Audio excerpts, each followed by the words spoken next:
because I noticed a couple of planes have snuck onto this stage under nom de plumes. Not looking at anybody in particular, just saying. All right, so we got one more. We've seen this one before. It has been a hit before, and boy, the bar is high tonight, so we'll see how they do. But bring it on. This is A Fine Cow by Bella Jane.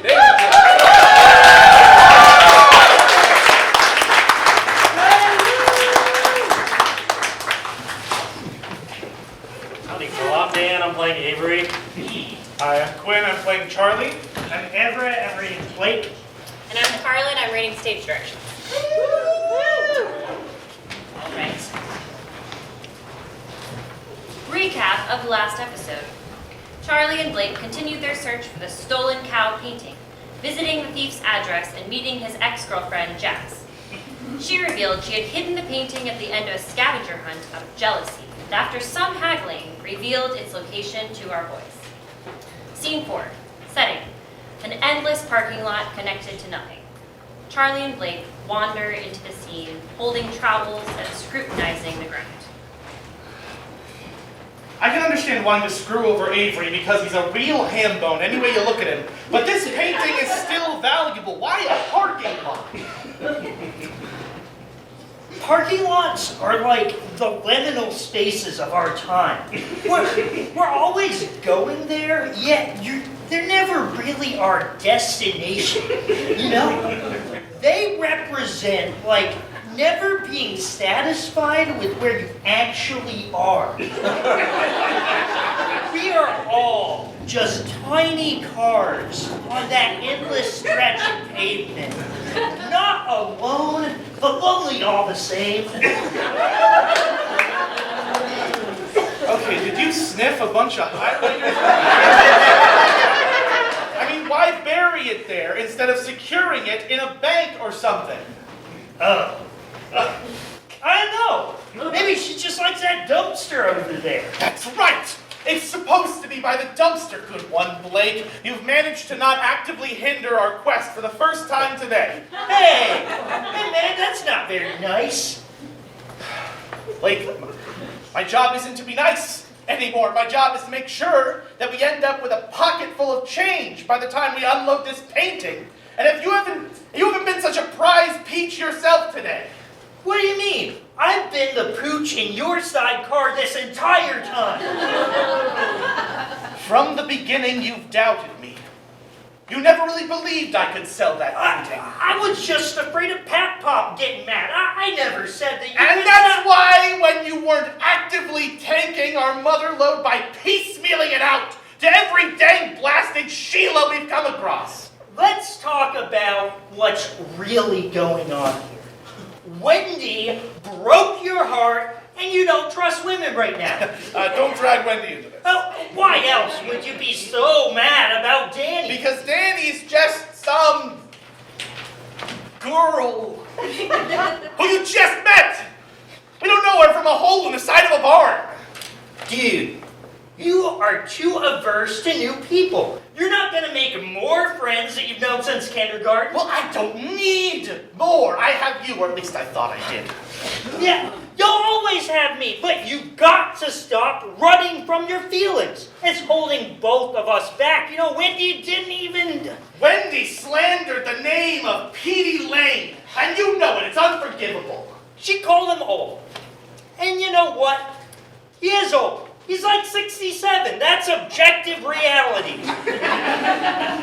It was an affront to the rock gods above and the classical demons below. No one besmirches the name of the Alpha and the Omega, the creator and destroyer of tombs that rip it up that freaking hard.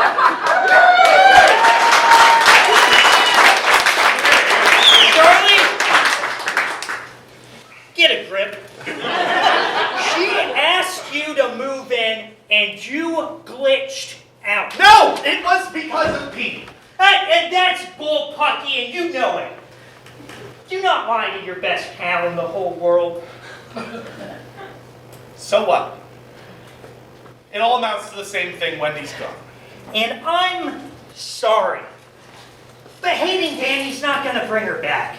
And if you don't face your issues, and neither will this painting, and neither will the Paul Revere's butt show. Well, I guess since I'm the only one invested in this concert, I should go by myself. Is that really what you want? Why don't you stay out of this? I have my golden heifer. I have Petey. I don't need you.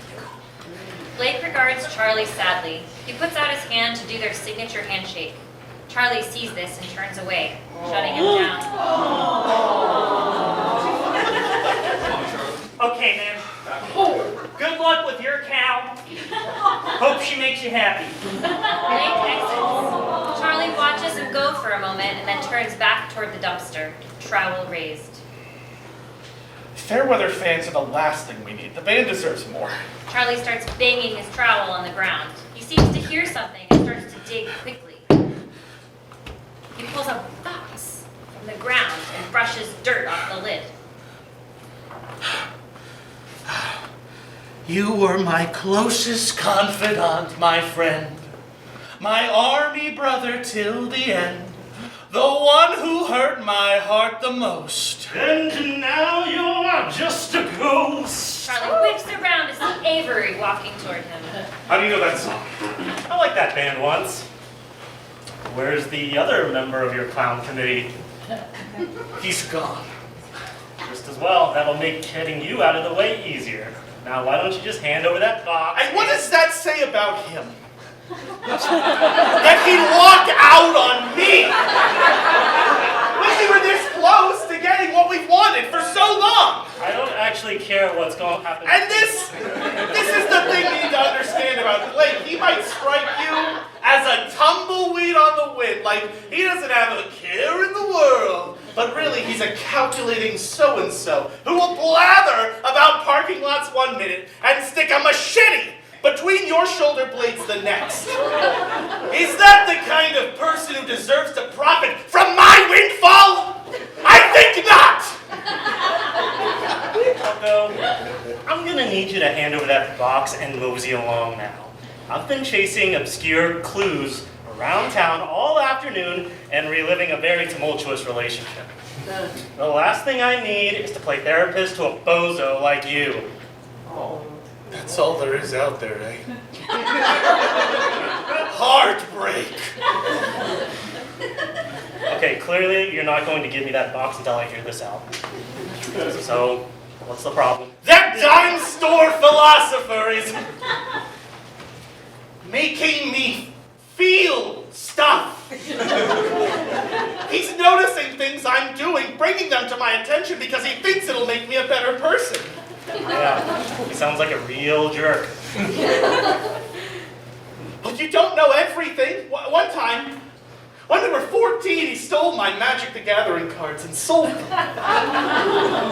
Clearly, he's an underhanded monster. Can't be trusted. Of course he can. Don't be ridiculous. He did that so he could buy me a bike for my birthday. There's no satisfying you, is there? You're absolutely right. All along, I've been distracting myself with wild geese chases aplenty when right in front of me was exactly what I needed. My best friend.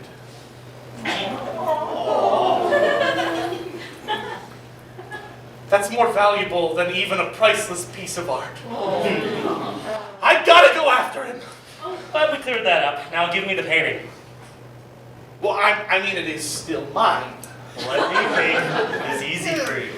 Avery sidles closer to Charlie, whips out his knife, like last time. Either you catch up to your friend, or you'll try to wrestle that painting from my cold, dead body. Your choice. Charlie is frozen, unsure what to do.